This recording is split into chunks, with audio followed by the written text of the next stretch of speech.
Hello, it's me again. Good to see you all. What I'll do is I'm going to give you an update on everything that's happening. We are going to get the podcast started, up and running hopefully next week. I've just had a hectic time lately with the car breaking down and, well, not breaking down, but, I had to go in the garage for the last week.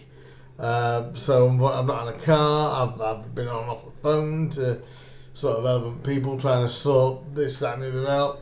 So we haven't actually got around to doing the Up the Madness podcast as of yet, but that'll be coming hopefully in the next week to 10 days, where we'll go over the pre-season, and we'll go over obviously the opening games of the season as well. Just let you know as well, like I've said before, I've had trouble with the car this week. The steering rack went. So it was a shock because we were actually at me and my friend were at Scarborough, and because we went to go and see a Grimsby Town friendly, and luckily the car made it back because the next morning they had it in for an MOT booked and things like that, service, and obviously it would have failed the MOT because of the steering rack, so it took it near enough a week to get that repaired. So obviously, and I've been on and off the phone to people sorting out the courtesy car, which was nice. I had a nice Horizon car, so that was very, very nice. It was quite nice to actually have a diesel car for a change. I would recommend if you want a good run of a car, have a diesel. So that was alright. But I said I've had all that going on, so unfortunately I wasn't able to get the podcast done this week. Just for that reason, I'm going to go on and talk a little bit about the upcoming season. Grimsby Town are there seems to be a buzz around Grimsby Town at the moment on the footballing side. Shortly I'll get into the not so footballing side. But on the footballing side, Grimsby Town have like this kind of bounce and a bit of pep heading into the season. We've made 5 signings so far, 3 up front, and a defender and a midfielder as well all come in. I'll run you through the list of names that we do have. We have James Hansen come in. He actually cancelled his contract at Wimbledon and took a pay cut, as has been mentioned, to come into Grimsby, and so he was, I believe he was signing number 1. No, it wasn't. It was Matt Green. Matt Green was signing number 1. Hansen was number 2, but Matt Green, of course, joined us after having his contract terminated by Salford.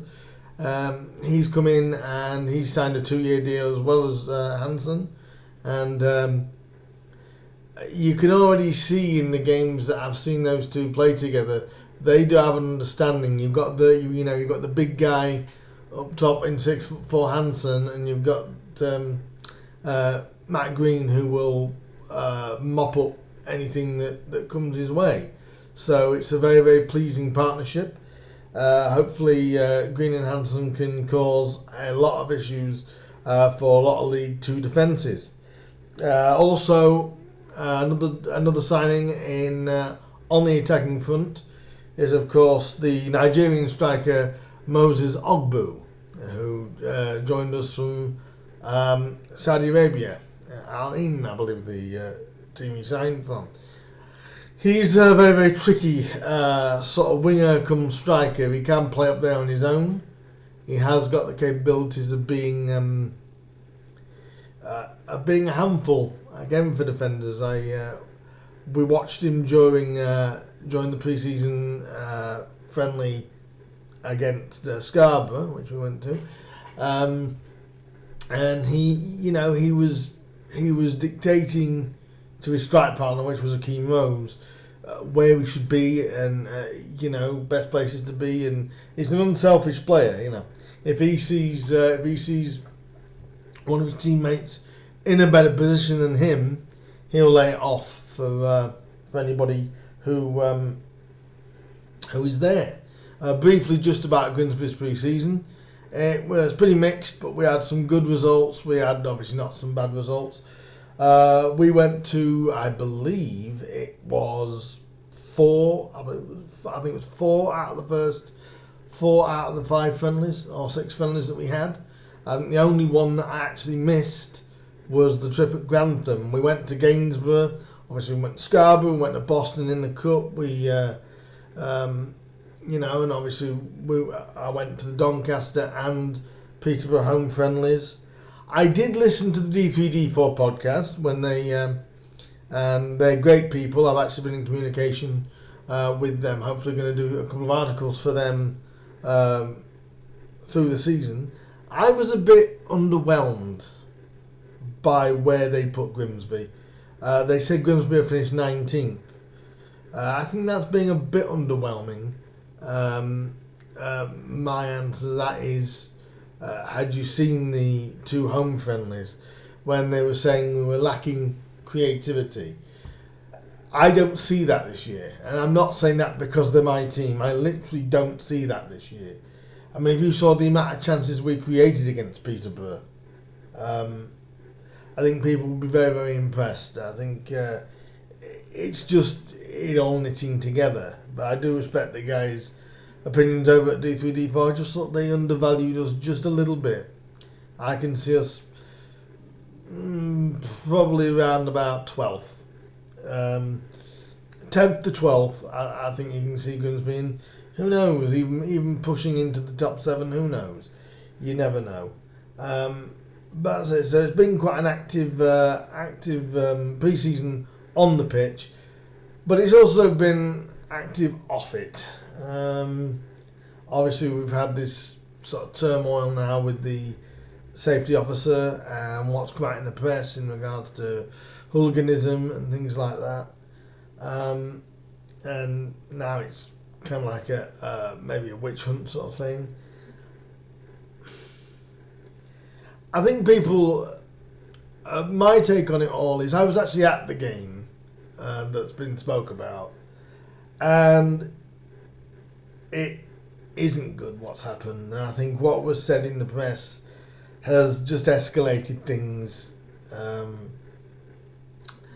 a bit too much. I think something needs to be.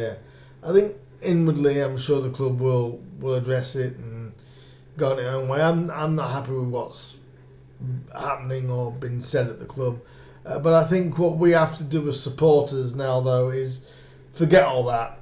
For the 90 minutes when the lads are on the pitch, forget any shooting at anybody or anything like that. We just need to get behind the lads when they're on the field, because there is such a positive buzz. The new floodlights look amazing. I've actually seen them on in full effect.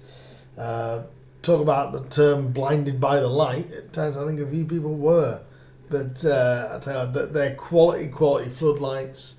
And you can see little infrastructures going into the club that I think we need as a club. And I'm optimistic for the season. I think we've got a base there of good players and a good feeling. I think one of the best players I saw during pre-season was Elliot Whitehouse. I think everyone was wondering, what's this going to be like? The forgotten son, shall we say? And I think everyone forgot about him. But I can tell you, he is not afraid to get his hands dirty, basically. Get stuck in and make things difficult for other teams and really drive that midfield through, which we've struggled with the last couple of years. But there's just something about this squad. I think Michael Jolly himself has gone for quality over quantity. I know there was one fan the other day on the banter pages that said that he's tired of supporting, basically failure and things like that. And I pretty much said to him, he wants to watch it on iFollow and IPTV stuff that you can get a stream on. That's fine. But like I said to him, I basically said that if we do well this season, don't come around trying to celebrate when you're not there.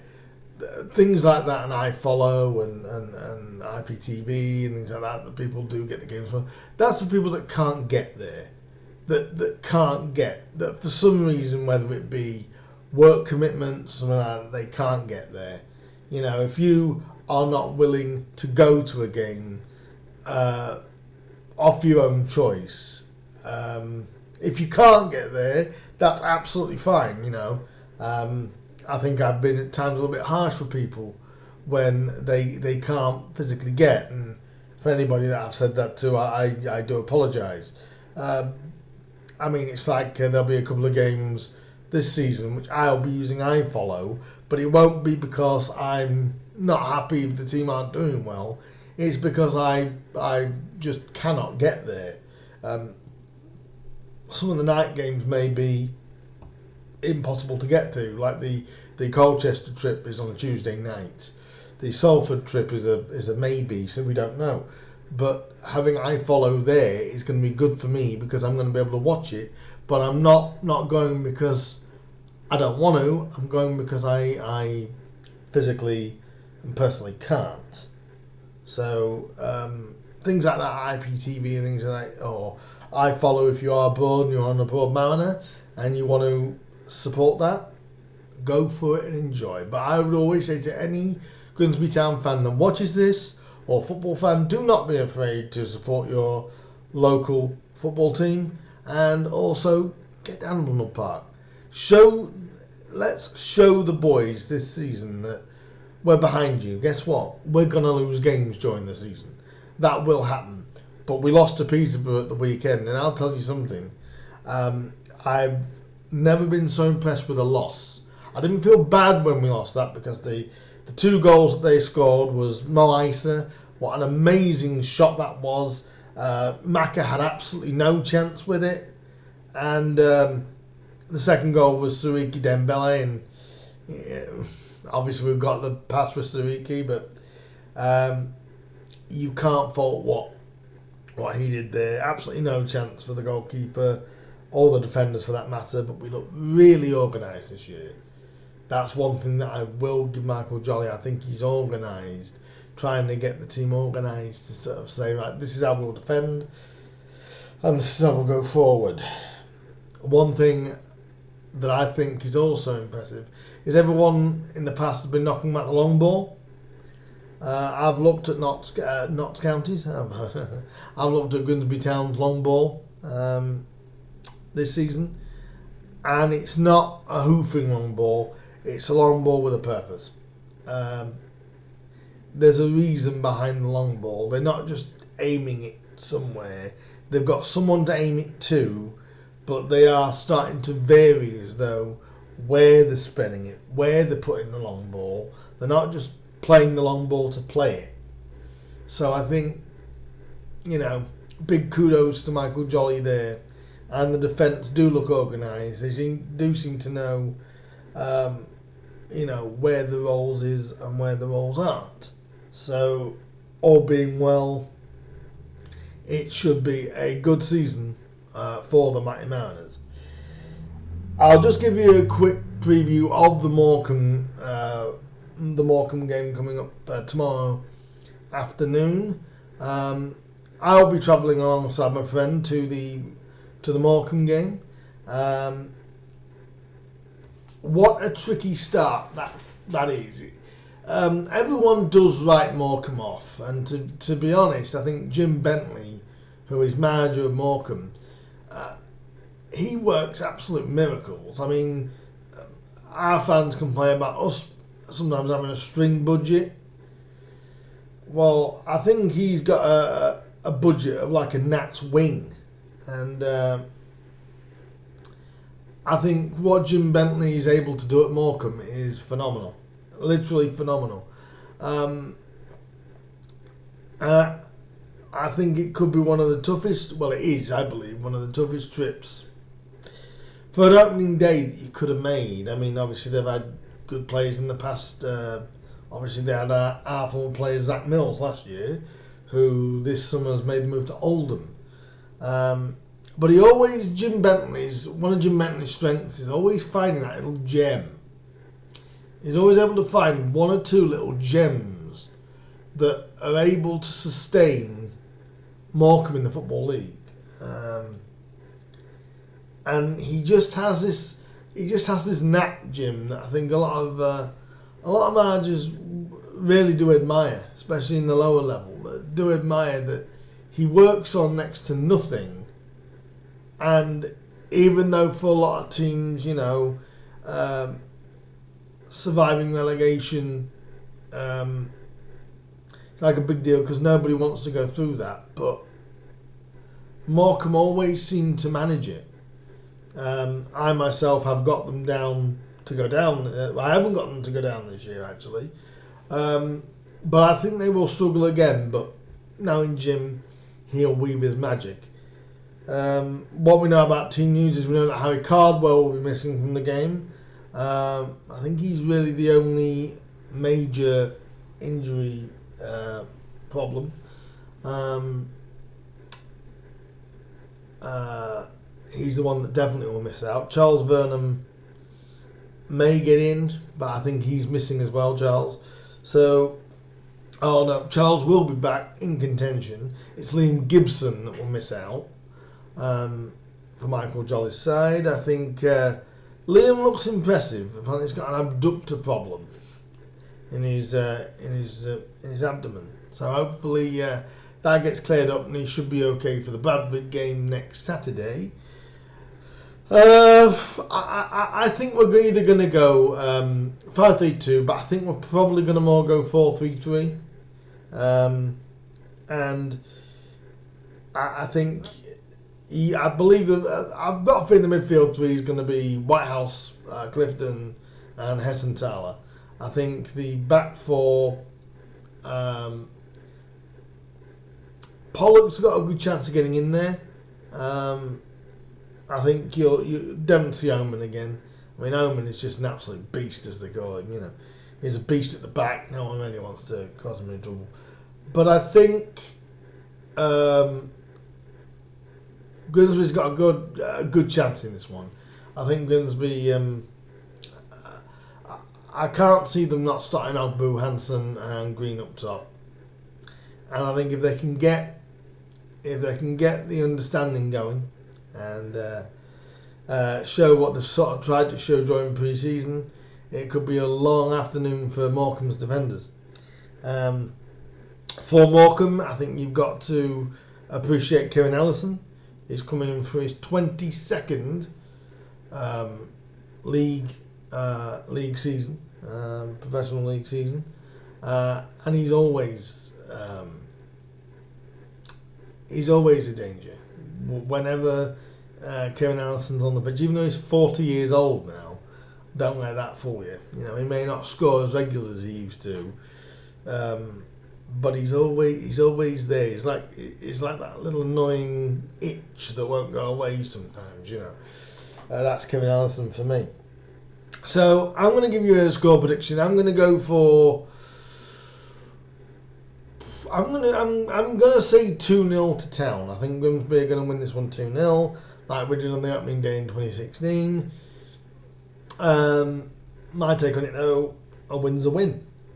I think it is probably one of the toughest away trips we could have got to start the campaign. But as I said, I think it's all feel good, and I think that Grimsby could be well on the way to hopefully a very, very successful season.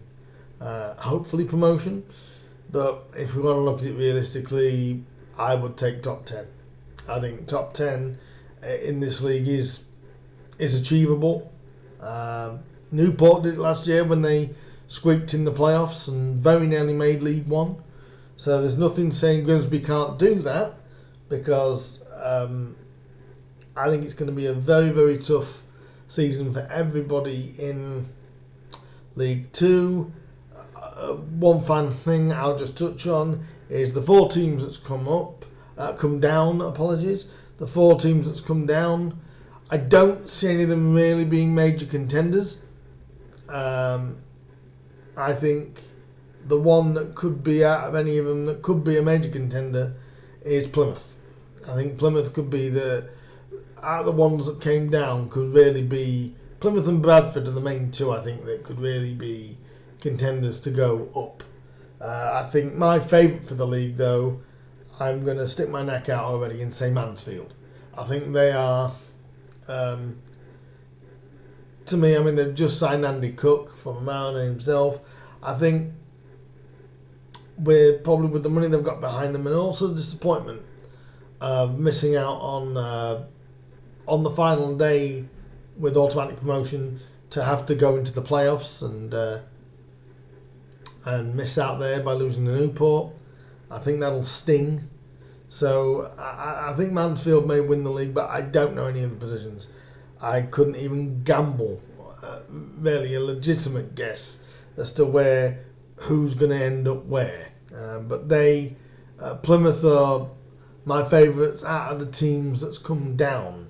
Salford, I think there's a lot on them, a lot of pressure on them, and they have struggled to make signings as such this season. Salford, it's I think what Salford will find is it is a bit different now. They're coming against teams that are all full time. There's no part time teams in the Football League, and I think what might work in their favour is actually their ground. With it only being a very tiny ground, it could work in their favour.